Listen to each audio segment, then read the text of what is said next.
Oh my god, it's been so long, almost 12 hours to get the injector out of one side.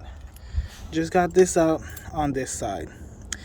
The other one took like an hour because I followed all these tips on YouTube and all of these people showed me the wrong way about these pry bars and using the pry bars to like get in the side of the injector here, pry it over and then pull up.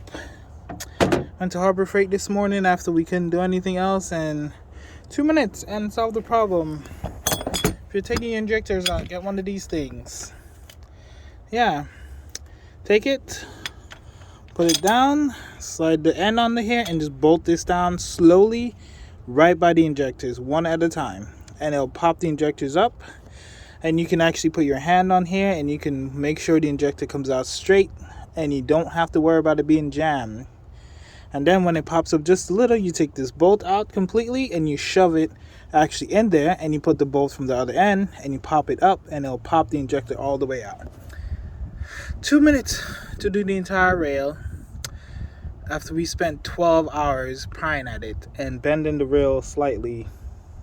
And in 2 minutes we did the entire rail with just this and a drill, and we're done.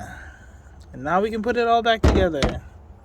But yeah, don't use a pry bar. Just get one of these things and save yourself a ton of hassle.